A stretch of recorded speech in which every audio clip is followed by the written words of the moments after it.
Hello, everyone. Thank you for joining us for our first episode of Season 2 of the Good Talkers Podcast. Season 2, Season 2. So we exciting. are so excited to be doing another season of this podcast, and we're so excited that you've joined us today. We are, as always, your hosts. My name is Ashton Haugen, and with me I have the wonderful, beautiful, crazy Kiwi, Tessa Livingston. Stop it. Hi, don't stop. Oh my God, hi. Alongside me and Tessa, we have the fabulous, wonderful, very wise Deanna Cooney. Oh, I feel like I should talk in some sort of Gandalf voice now. Journey to Mordor. And of course, joining us, crazy ladies, we have the wonderful, amazing, very patient Jordan, our producer Jordan. Hey guys, good to be back. Season 2, Boomtown. Yeah. Woohoo! Okay, can't wait to get into it. Today, we have quite a good little episode planned for you guys. But first, how was everybody's week? Anybody do something exciting? Busy, good. Random public holiday stuck in the middle of it was pretty amazing. What public holiday? I'm sorry, us Yanks, we don't know what that is. Yeah, well, so because the Queen died, right? And we're part of that whole, structure. Sure. We get a public holiday. It was a day of mourning. Yeah, we get ours and on listen to me, Monday. I clearly don't care about the mourning component of it, which is probably going to offend some people, but that's fine, whatevs. Each to their own.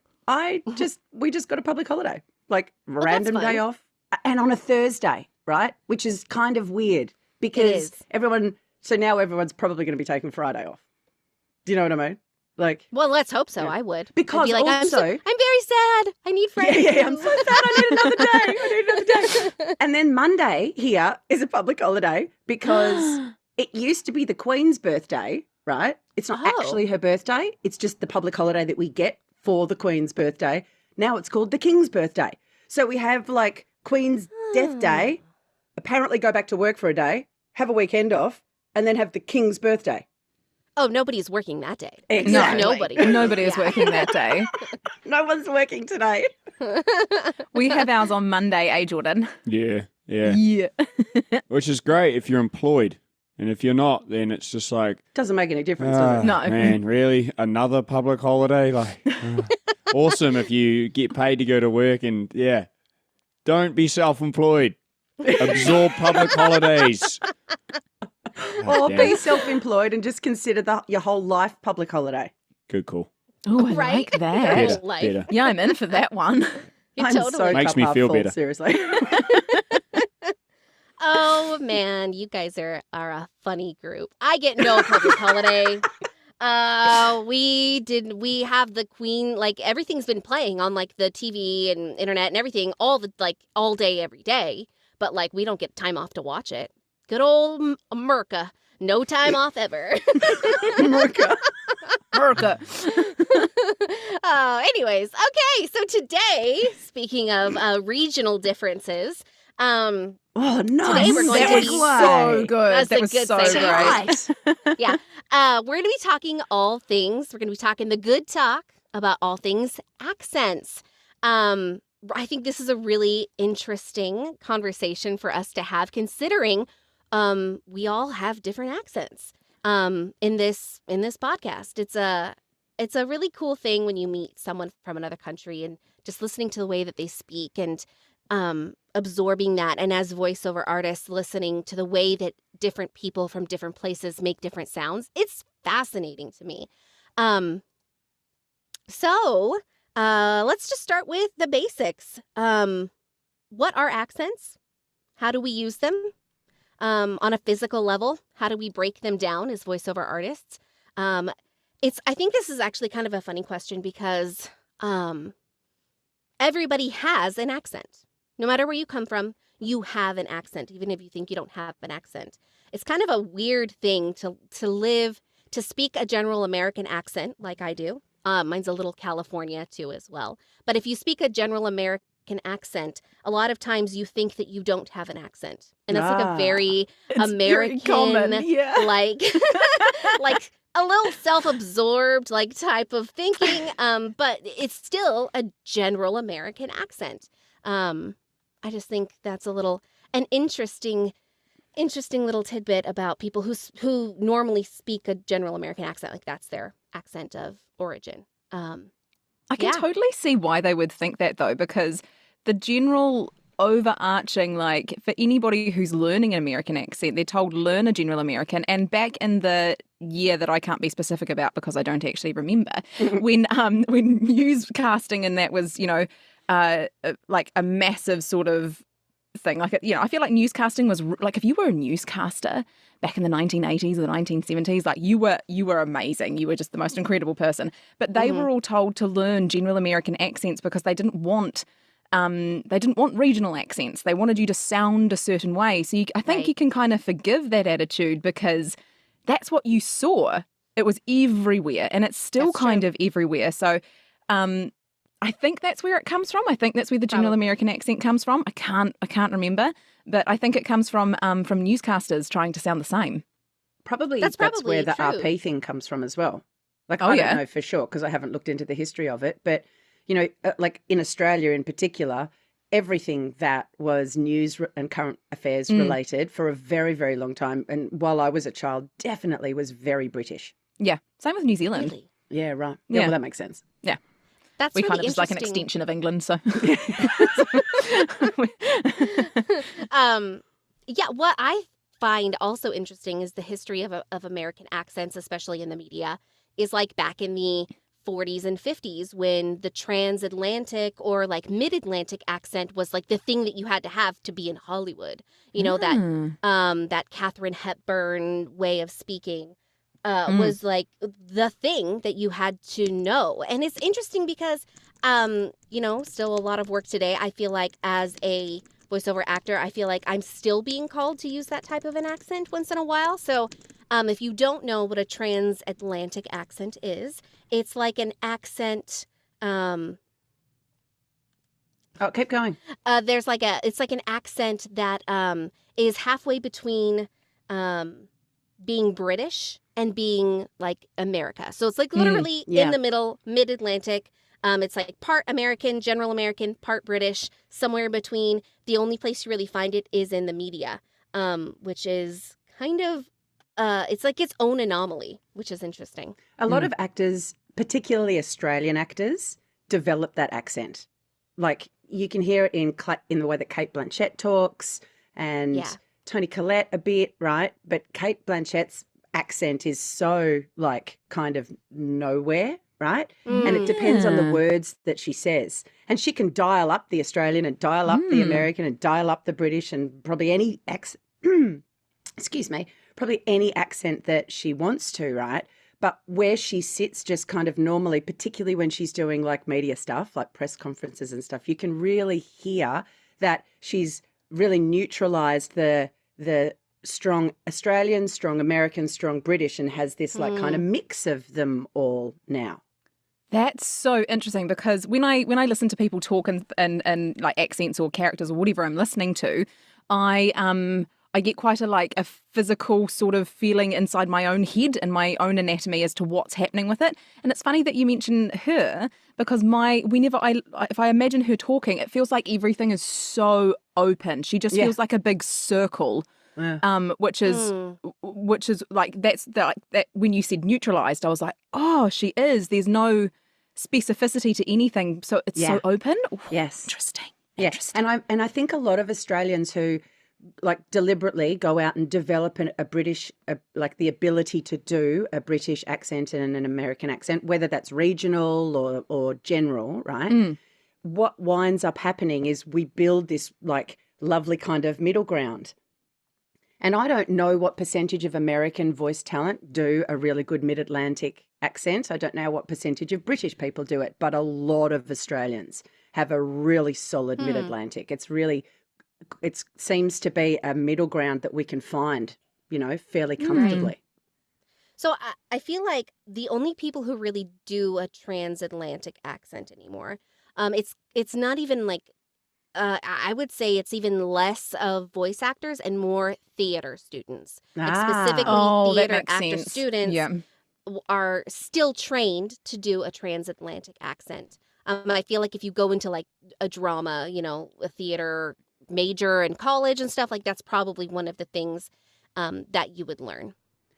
It comes up a lot in non-broadcast work, and maybe it's starting to sneak into broadcast work as well on the global stage, right?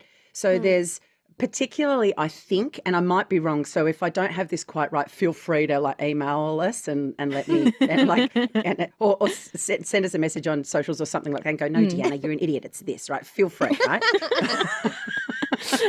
At least we're honest about our shortcomings, 100%, right? But my feeling is that a lot more of it shows up in that kind of European space of freelance voiceover work, right?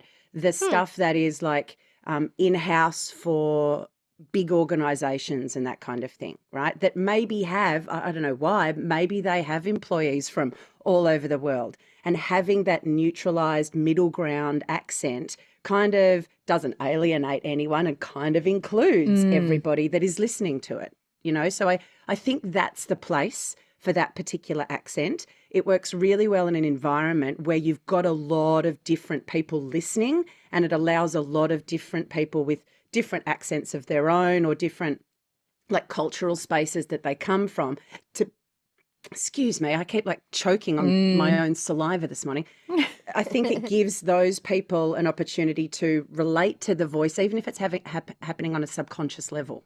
Does that make sense? Yeah, that totally makes sense. And I totally agree that in that space, that transatlantic accent totally works. Or I could see how it could be very accessible to a lot of people. What's interesting is that coming from like my perspective of living in Los Angeles and what I've been exposed to in my life is that when you hear that transatlantic accent from the perspective of where I come from, it's often paired with like either being very luxurious, very intelligent, Right. or like a very like fantastical, like in fantasy novel, like audiobooks and fantasy shows and things like that. It's often paired with that type of thinking, which is just super interesting to think about the different perspectives of different accents depending on where you live and how much exposure you've had to that and what kind of exposure that you've had to different types of accents. So I feel like I'm not someone who hears this a lot, but I feel like maybe, you two ladies might be someone who hears this a lot. Do you ever have anybody tell you like, oh, well, you have an ear for accents? Like you can do a lot of different accents. And how do you feel about someone saying that to you? I have things to say too, I Chase. have You go things to first. say. I have things to say. Honestly, I hear this all the time. And I actually was a person who used to say it. I don't have an ear for accents. I always. And I 100% believe that is a mindset. It is a mindset to believe that you don't have an ear for accents. I think there's a little bit more finesse to it. And if you could just latch on to a couple of little bits and pieces that make it easy to identify what you're looking for in an accent and have the willingness to get stuff wrong, you develop an ear for accents. Because often what happens is that people go to do one and it's so classic. People end up going, no, I can't do it.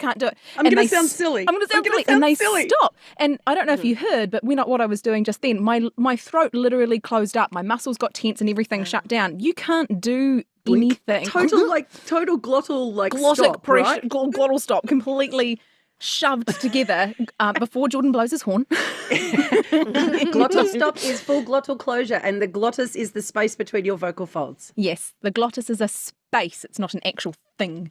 So if you've got glottic pressure, you've got air pressure below your vocal cords. But like, if you don't have freedom to be able to give yourself a go, you're not going to be able to do accents. And I don't think it's about having an ear for it. Some people naturally are just like, yeah, I can hear that and I can pick it up. But it is not something. It is something that can be developed very, very easily, I think.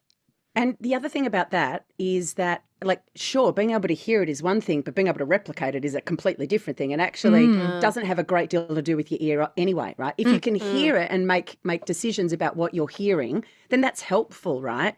But actually, the way to produce the sound has to come next, or else all you're doing is hearing and recognizing an accent. Yeah. The ability to translate that into like sound is completely different. And that's where oral posture comes in. And that's the bit that I love oral posture, because oral posture gives you access to any accent you want, even if you can't hear it yourself and make the translation, right? Yeah. So for me, that is the thing that completely blows that whole concept of ear for accents out of the water anyway. Yes. Right? Like it just does, it's not even a thing, because maybe you can hear it, but you have to be able to shape it as well. Right? So Totally. and you can shape it without hearing it. Someone can make you do things with your mouth, right? And you can sound like you're using the accent without you ever having been able to make the translation yourself. I love that. I love that. And I don't, if anybody ever sees the video of this, I just did like a little hop up and down. Jessica got so excited. She's very excited. Because I talk about this all the time. The feeling of your voice, or the feeling of sound, is more important in the learning stages than what the actual production is. Yeah. That's how I feel about that. So when you're learning an accent, for example, like if you're flicking between sounds or doing whatever it is, you can't flick between sounds relying on what you're going to hear. You flick between sounds relying on what your physicality is and what you can feel your body doing before you do it. Yes. So if you can, even like if you can identify in your own mouth that an E vowel has a high tongue and a forward tongue, if you can identify that, and when I go to say, if I wanted to change my accent, I wanted to do it with like scorts or something, and I go E, I know that the tongue is still high, but it's back further in my mouth. I'm like, okay, that's a sound that I can, right? It's just pulled back. It's pulled back a little bit further. So even understanding just those basic muscular I hope everyone parts. listening right now is trying that, right? I hope what they just did was say E in their native accent. So for me, in an Australian accent, E is that, right? But if I keep my tongue in the same position, E, right, and pull it back, I go E. Yeah. It like completely changes. Changes the resonance of it. Changes, so E when it's really forward is bright, U when it's there is pulled back, and you can hear that my voice sounds not Deeper. deeper. The resonance changes. Resonance changes Yeah, it hugely. sounds And like that's it's all coming part of from a accent different as well. place. Yes. Right? Yes. People think that it's about like, yes, it's about where you put your lips and stuff, but actually tongue placement is like everything. Huge. It's, well, not everything, but it's like so big. It was when I discovered the impact that changing the shape and position of your tongue in your mouth, the impact that has on the sounds that you produce, blew my mind. I was just like, I walked around for days just fucking around with my tongue position and seeing what things sounded like. It was just an absolute revelation for me. So Deanna, so when you started learning accents, what was like, what's your process to get an accent, break it down, and then produce the same accent correctly? Can you hear my cat? Yes. She's meowing at the door. I thought it was the chickens. Animals, man. My house is a farm. I was like, oh, it's just the chickens. My house is a farm. That's my cat. She wants to be led into another room. She can just meow in the background. Everyone can just picture my beautiful little grey kitten. So when I first started playing with accents, I tried to do it by ear because I traditionally have had a very good ear, right? Like, right? I've been able to go places and I pick up sounds really quickly. Before I know it, I'm mimicking the sounds. I mirror people really, really quickly and easily. So that my version of, I've got an ear for accents was that actually when I was around people, I just started mimicking them, right? And it would just happen, right? And I thought that meant that I would be able to acquire accent really easily. But then when I'd go to try and do it in conversation or read with that accent, I'd find all of these sounds that I just couldn't get right. And what changed for me was when I started like learning from people who teach accents. So the first person I trained with was Linda Nichols-Gidley. She's an Australian. She's amazing. She is a Knight Thompson speechwork teacher. So it's all very much about like shape and placement and structure and that kind of thing, right? And so I did some work with them and discovered the value of placement. and what happens when you like move your jaw position, move your tongue position, do different things with like where things touch and stuff, right? So like where the tip of your tongue is matters, and like where the body of your tongue is, and how tight and loose the root of your tongue is matters, and your larynx position matters, and your soft palate position matters, and there's just so many different things about placement that matter. So what happened then was I started listening from the perspective of placement. Yeah, so I'd listen cool. to an accent and then try and like and fuck around with my oral posture and try and replicate that sound. Or I'd go and read about the placement for that sound and then try and do it myself, you know. So it went from me just mimicking and trying to get it right to me learning about the posture, right? And then the next thing from there is learning about kind of like the personality of the accent. Yeah. So how much like power is included in the accent and how forceful it is, and whether it's a really laconic laid back happens like down here in the back of your throat and your body's all soft, or whether it's a punchy accent, you know. Yeah. And that just adds another layer that actually is the thing that elevates it from I can sound like this, I can sound like I'm speaking with this accent, to I sound like I'm from that place. Oh, yeah. Yeah. So, Tessa, you're also quite the mimic as well. Yeah. And It's amazing, by the how- way. If you haven't seen Tessa's So mimicking stuff yet, go look at her on TikTok. It's fucking bonkers good. It's So excellent. sometimes it's just genius. I can't believe like you could make those sounds. And if I close my eyes, sometimes I'm like, yeah, that sounds like the real thing that you're trying to Yeah. mimic. It's crazy. Thank It's so you. good. But so how's your process of like, I know you share some of it like on TikTok of some of your process of breaking things down, but could you share with our listeners here like some things that you do to break down different accents and figure them out? Yeah, absolutely. So I was much like Deanna actually initially. I used to mimic people by accident. Like I would go visit people and they would have an accent, and by the end of the conversation I would be copying. But a lot of what made it really helpful for me was understanding a little bit of structure. But the thing, and when I mean structure, the phonetics of it all, like knowing like if for example, for a Bronx accent and a general American accent, they would say what. So what doesn't have a T on the end of it at all. It's just gone, no T. But if I was doing Bronx, it would be what. So now I've got a fricative T. I've got a different type of T that so a fricative T versus a dentalized T, which is closer to a D than it is actually a T. All kinds of things going on. So once you can break down little bits and pieces like that, it made it easier for me to hear bits in the accent so that I could at least latch on to something. Love that. Yeah. Love that. Really, really fun. And the other thing that made it really helpful for me, actually two things. The first one was understanding the vowel trapezium. Ooh. Blow your horn, Jordan. Jordan, hurry up. Jordan's falling asleep. Come on, man. Holy moly, I had to get a big breath of air for that one. Sorry about the delay there. Thank you. Had to I heave it appreciate your apology. Accepted. So the what? The The vowel trapezium. trapezium. Wow. Yes, so if I turn my head sideways and you look at me profile, the mouth is sort of in a I can never do it with my hands. It's like in a trapezium-like shape. So it sort of looks like that. So this is the So front of the Tessa's mouth. holding her hands up and showing us what a trapezium shape Yes. is. So if you don't know It's what a looks like- trapezium shape is, it's a rectangle like pushed in opposite directions a like little bit leaning. so that the sides are on a lean. Yes. So in that was such a good America, description. we call that a rhombus. I don't know if that's like a geometry thing just here because Yeah. you know our metric system and we don't participate Maybe. in that. It's all like Don't know. messed up. But if you're in like the Yeah. Americas, then you Americas. will. She's making a rhombus shape. I'm making a rhombus.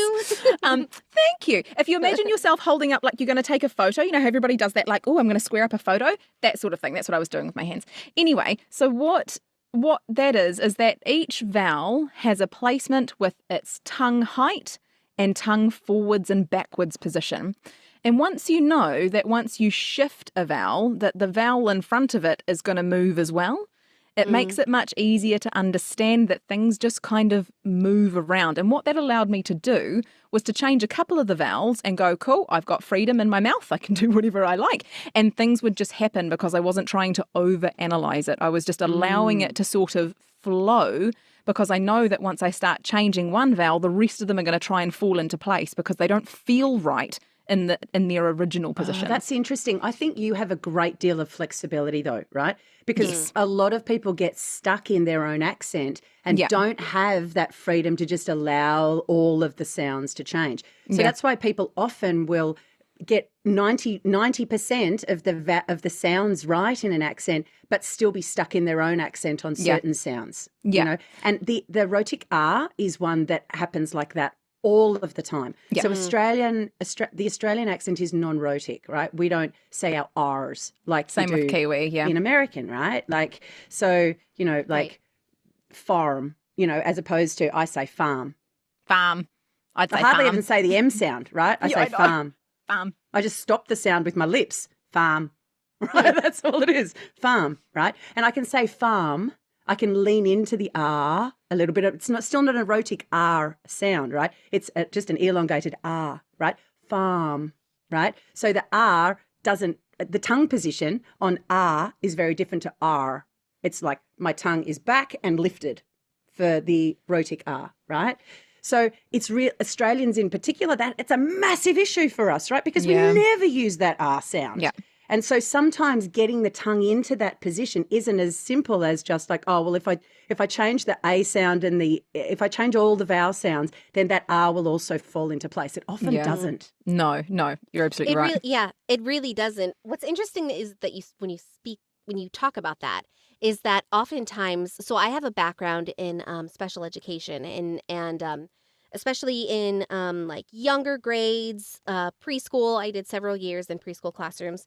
And so when kids are entering preschool, a lot of times sometimes they have trouble pronouncing those R's in an American accent. Oh. And so they actually treat that as like something that they will give speech therapy for to help them produce that sound when they're little, because it's difficult sometimes for little kids to do that. And it's kind of funny to think that like something we treat as something that needs to be fixed, like an impediment of some description.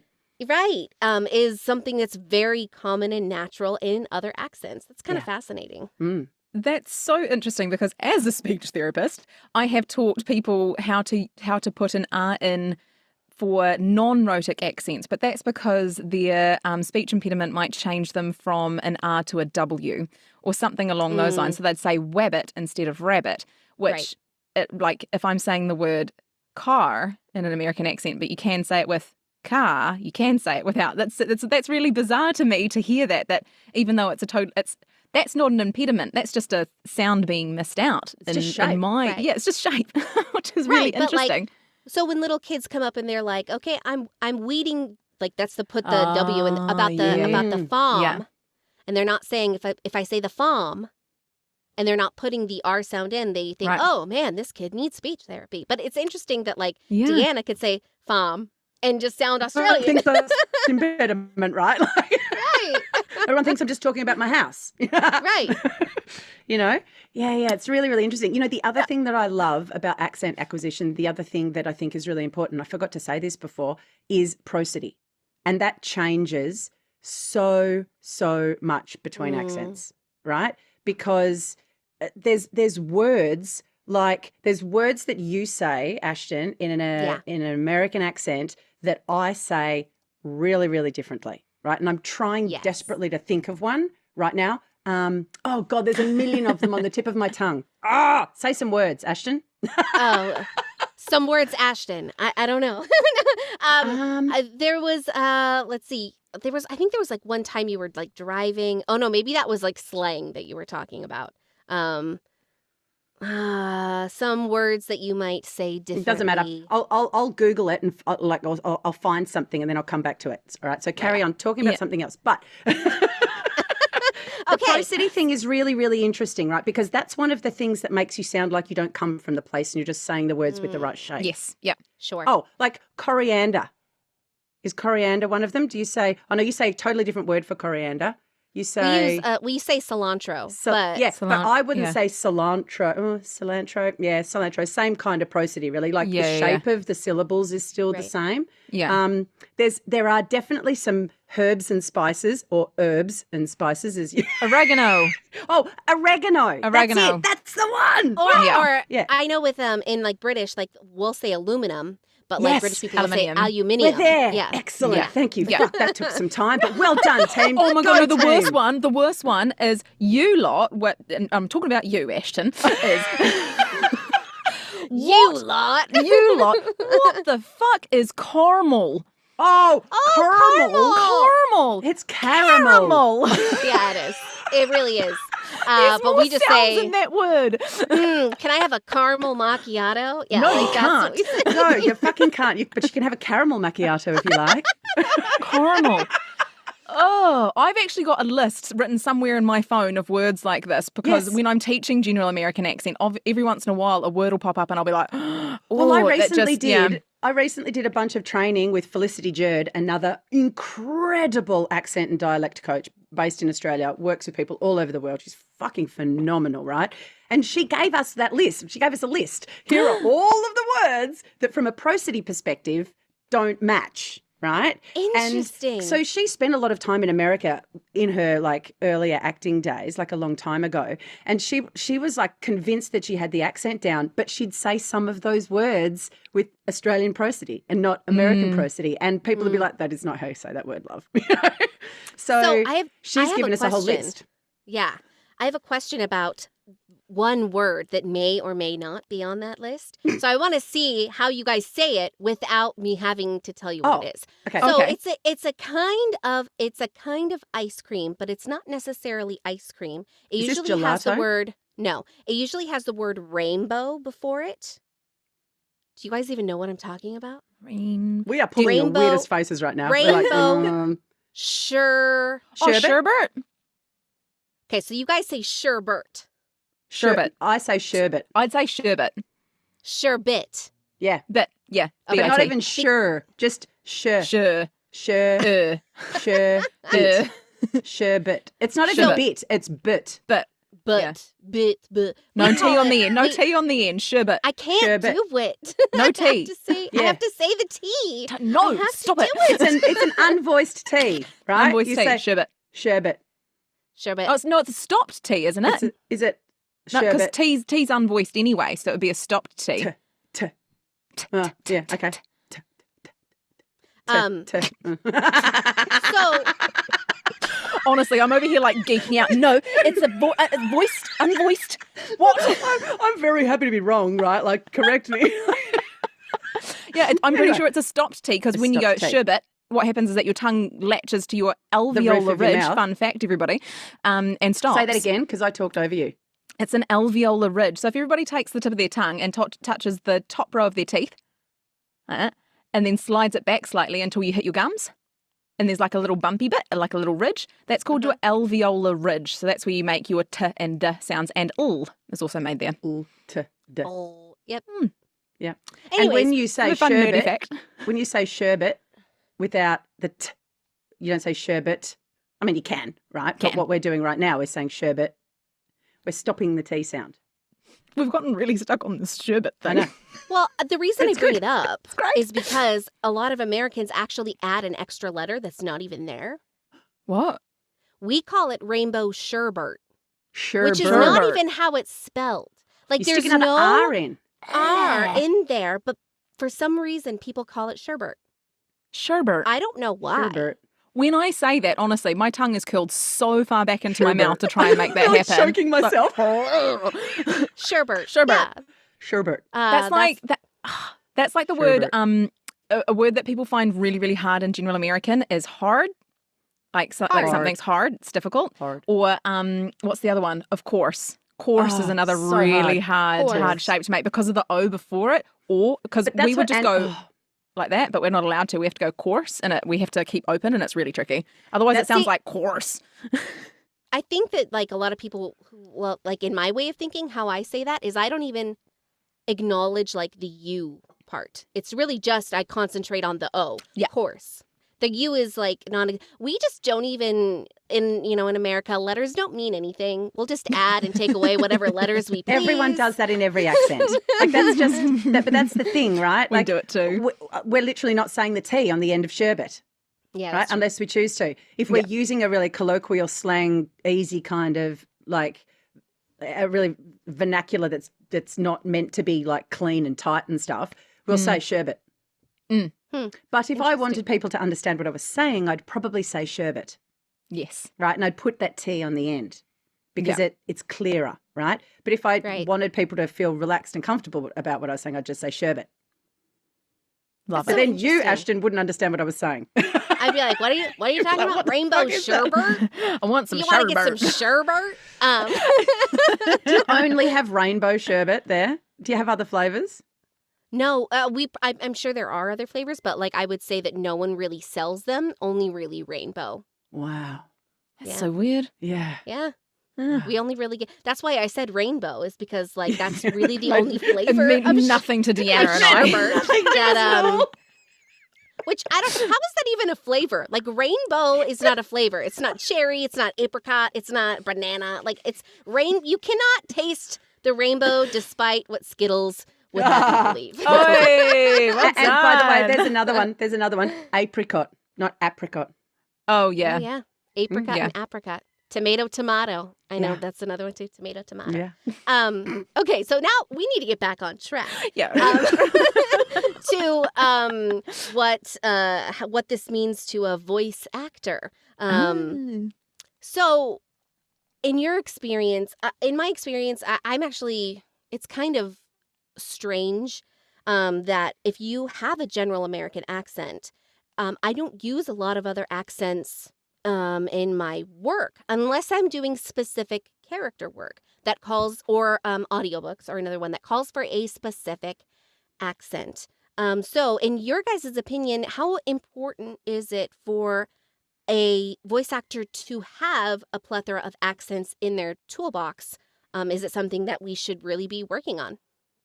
Totally depends on what you want to do, right? Like absolutely. I've gotten through 25 years of voiceover work and not had to learn accents at all, right? Wow. I'm only learning accents because it's fun. I really, really like it. And it means that I can step into other areas of voiceover if I want to. But as a commercial and corporate voice talent in Australia, I have not needed it. Australians are really parochial. We like to hear our own accent lots and lots and lots, right? So there's been no need for me to do that. But I know a bunch of voice talent, Australian voice talent, who work globally, who work in animation, who work in character stuff, who do audio books that absolutely are really strong in accents. And they have to be, or else they can't do the thing that they do.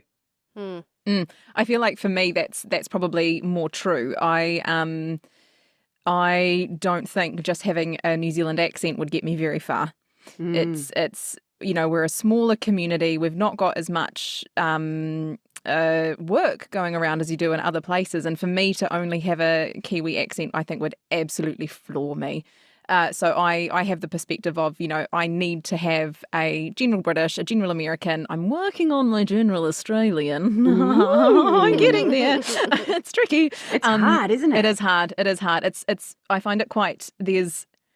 I can get it about 80% of the way, and then I'm missing a really And it's that so 20%. easy for you to fall back into New Zealand as well because they're so close. There's so much similarity between them that often when the gap is bigger, when the shift in oral posture is bigger, it's easier to stay in the accent. But when it's really close to your own, all of your own patterns and habits from the way that you've been speaking for your entire life, right, reassert themselves. Super easy. Yeah. So that's I like to focus on getting as many accents as I can, not necessarily just because I would use them and audition with them, but because I think it's fun, it's flexibility for me, and it also gives me a better understanding of everything across the board because I'm just constantly listening. Like my favorite thing to find in an accent is the zone. So I used the book, I'm going to read their names because otherwise I'm going to forget. It's The How to Do Accents by Etta Sharp and Jan Hayden Rowles. And Rowles, R-O-W-L-E-S, Rowles, and they talk about zone, tone, and setting. And I like once you can find where an accent is zoned in your muscular set, then the exciting thing is that you can shape everything around it, and that's just figuring out, you know, like where accents come from. If you've got a British accent, you want to be really heavy on your lips. If you've got a Scottish accent, you want to be really heavy in the throat. If you've got a Kiwi accent, you want to sit really narrow just across the base of your tongue. Like an American, heavy in your nose. It's just, and that's what I find fun about it. But I do need it for my career, I think. I think for me, it's really beneficial.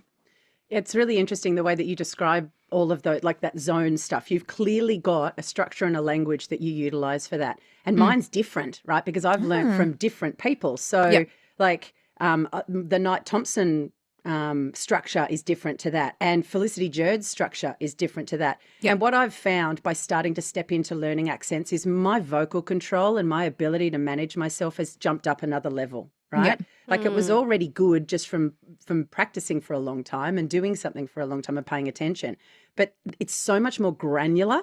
So you start paying attention to things on a much, much finer level. And it's improved what I do immeasurably. So even if I never actually use these accents, learning how to do the accents has given me flexibility and agility.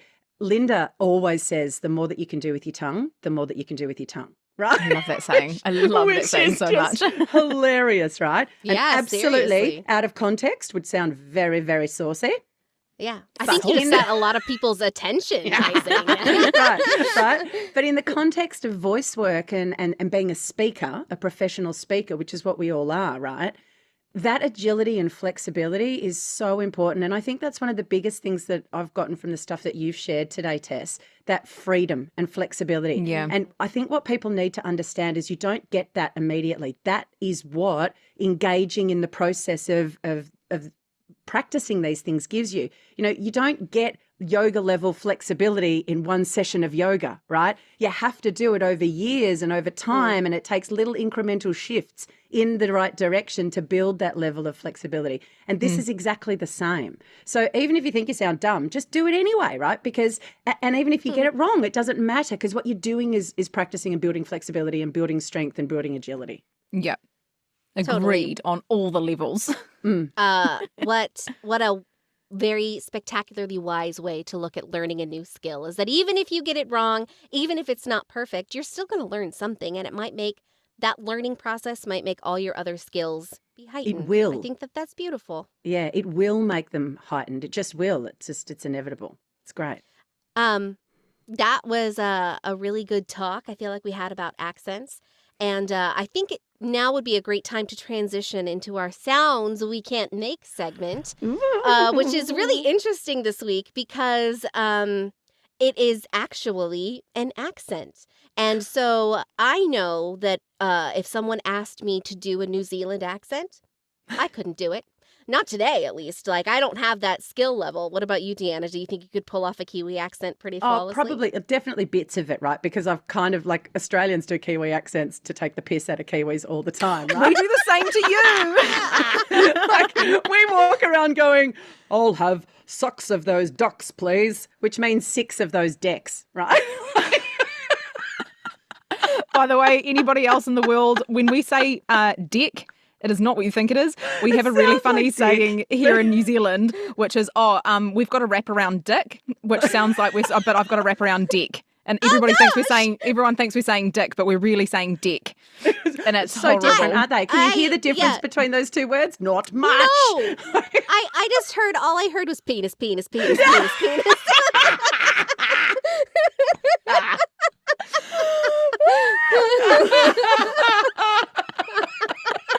Those are 2 different vowels, Ashton. They are 2 different vowels. So funny. And 6 is the same. But... The word 6 is the same. So 6 becomes 6. Yeah. Right? Oh, that was good, Deanna. Yeah. That was lovely. So, in that spirit of all those naughty words, I think it would be really fun to try and do a Kiwi accent for the sounds that we can't make. Now, Tessa and Jordan, I think this is a little unfair because 50% of the people in this podcast already know how to do this accent. So I feel like it's a teeny bit unfair, but we're going to try it So what should Tessa anyway. and Jordan do then? No. No. Save us for another one, I reckon. We can do an American next Oh, time. Ashton's How got about an that? idea. Like, Damn it. Yeah. Like a Californian accent. Not just Nice. American, Okay. but I want you to do a California, LA, maybe even a little like Glotto Fry or like Valley Oh. Girl Mm. type of accent. Ooh. You know what I mean? Okay. No, Well, I don't know what you mean. I'm sitting over here being like, yeah, I'm ready. John's like, no. Yeah. All right. Well, I've got a phrase for you to try on the Kiwi accent because Oh no. it's a really nice short phrase, and I've picked it because just like we were talking about with the dick and the dick. penis. Like, are we allowed to say penis? Is that a Bad It's our word. podcast. We can do Yeah. whatever the fuck we want. Oh, well, great. I'm in for it. Well, the podcast police are going to be like, you said penis. Imagine if there was podcast police. Business idea, anyone? Whoa. All right, so the phrase I have chosen has these two vowels next to each other, so that it's just so that you can get that little bit of height difference. And all it is Ben has a pin. Okay. Yeah.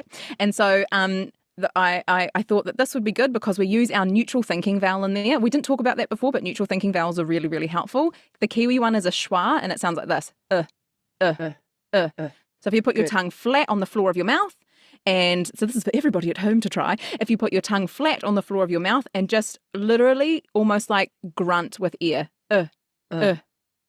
That is the Kiwi neutral vowel. That is like, so if I think about something and go, that's the sound that I'll get. Right? Yeah. So that's what I think neutral thinking vowel is. So if you go, like that. That's our whole placement. Ashton. What was the sentence? Ben has a pen. Ben, Ben has a pin. pin. Yeah. Ben has a pin. The Ben is wrong. Ben has a pin. Yeah, that was it. That was it. Yeah. Bean has a pin. It was that close? close. It was close. So with your Ben, you sounded more like bean. So your vowel was too long. So we need to Okay. shorten that up. Ben. Nice and Ben. quick. Yeah. Bean Yeah. has a pin. Bean has a pin. I Right, hear she's doing the bean. same Yeah. sound in Oh, it's bin so and Yeah, hard. I pin. hear bean. I'm hearing Yeah. bean. So ben. So the tongue's quite Ben. high in the mouth. Ben. Ben. Yeah. But I feel like that's not right. But it is. Ben. Oh man, it feels so weird. It doesn't even Yeah. feel like I'm speaking English anymore. It Yes, just feels like yes, I'm making sounds. That's what happens. But that's the thing. That's the thing. You are just making sounds, right? Every language is just sounds. Mm-hmm. And those sounds come from shape. That's it. So cool. It just feels so strange, like inside my mouth hole. Like those, we're gonna get canceled. Season 2 is over. Like, in my mouth hole. It's taking a turn for the worst. It's called an oral cavity, okay? It's called your oral cavity. That almost It's sounds called a dirtier the mouthful. way you're whispering I into know. your mic like that. Oral cavity. Throat space. okay. Do a whole Glottal episode that fry. close to the mic.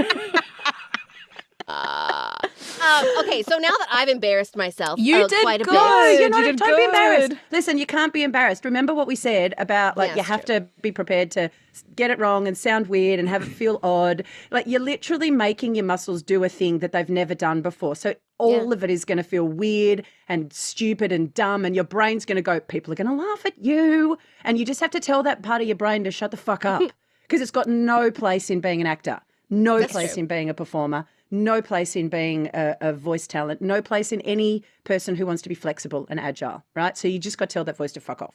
Exactly. And Okay. Kiwi's hard. Kiwi's It so is hard. very. I feel like it's an accent I haven't heard enough in my Ah. life to be able to Yeah. mimic. You know what Yeah, I mean? I It's hear not. that. It's not something I get inundated with a lot. And on the flip side, you may not have been inundated a lot with the accent I'm challenging you to do. Oh, this is I'm gonna so be great. ready. Like, honestly, you lot don't know me very well. I mean, people listening, I feel like you lot have gotten used to me by now. I'm so competitive. I'm so, like, you were like saying, like, get ready. And I'm like, yeah, I am ready. I was born ready. Should I'm should we not. have Jordan go first? Can we- Yeah. Can you give me a sentence, like tested?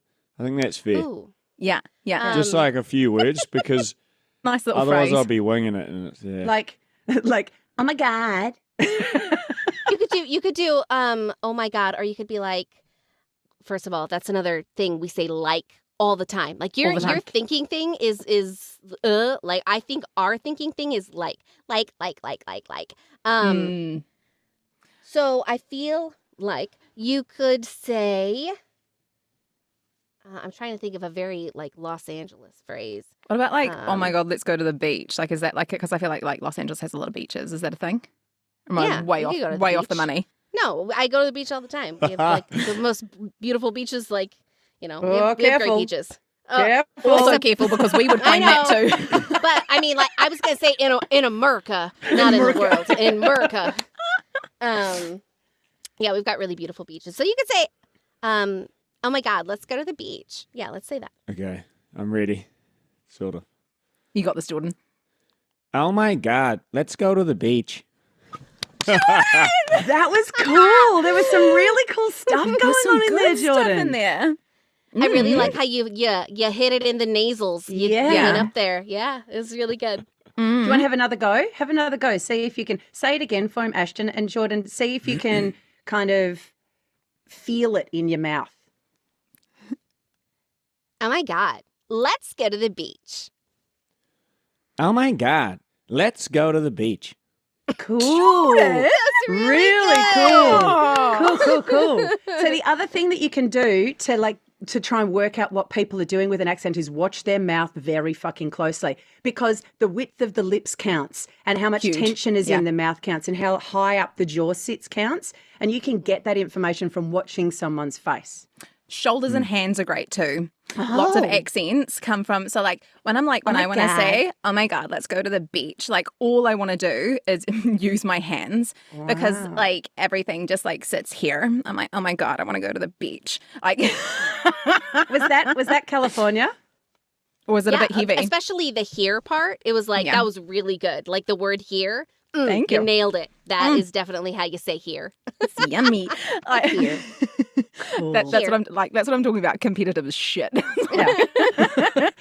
I'm just yeah. going to do it all the time. I'm just going to do it like all the time because what I find is that once I put it in my body as well as like in my voice, I can do lots more with it. Yeah. So That I allow head my movement? hands, and I just want to make sure that everything's working. So you throw it into your body, and that's why with Kiwis, I don't know if any of you two noticed when you did Kiwi, your face went deadpan, which is exactly what it should do. Oh, Oh, I didn't even notice. Yeah, very like, you're all interesting. going like Ben, pin. And that's Yeah. exactly correct because if you we're a directional energy for our accent is backwards. We're not. So like if I'm That's talking in so American, good, if I'm Ben. talking in American, I'm forward, I'm punchy, I'm here.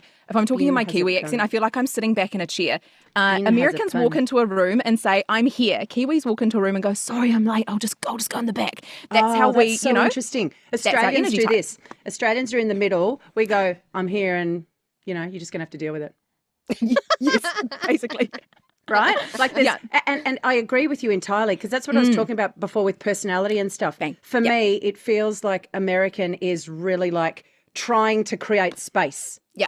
Right? It's really like carving out space amongst all of the people and all of the other Totally. voices and all of the noise. Yeah. Right? In Australia, we're like, well, no one can fucking hear me anyway. They're all the way over there. That's what we're like too. Like, why would I talk loud? I'm just going to be back here, thanks. That's And, like, mind-boggling to me. Like I could never imagine being like I'll just be back here. No, I'd be like, I'm here. Yeah. I'm out And- there. Yeah. And it's less like of a shy thing and it's more a like stoic thing. It's kind Yes. of like we're straight up and down. We don't like being show ponies or tall poppies. And I don't know, do you know the phrase tall poppy, Ashton? No, I know show pony. That is know not show an pony? American thing. The concept of tall poppy does not right, of exist course. in the US. Sounds course it doesn't. beautiful. I That want to makes be a all the sense. tall poppy. No, you don't. you Because, do not. Well, actually, you might want to, but not in Australia and not in New Zealand because No. Australians and New Zealanders cut down tall poppies. Yeah, you want to be a Oh. tall poppy in an understated way. So be good at what you do, but don't talk Don't about tell it. anyone. Oh, You know, it's weird. Like neither one of you Yeah. have ever been to Los Angeles. Like that is a foreign concept. That's a thing, though. That's why New Zealanders and Australians really struggle in an overseas market, particularly the American one, because we don't walk into a room and go, look the fuck at me. We go, sorry, I don't mean to take up your time, but so it's if you can place that into your energetic sphere for the accent itself, it helps Makes a huge massively. difference. Yeah. So interesting. So much good stuff discussed on our very chaotic, very fun first episode of season 2. Season 2, please. Don't cancel us. Sorry, podcast police. Sorry. I feel like we had a really fun time. I hope everybody listening did too.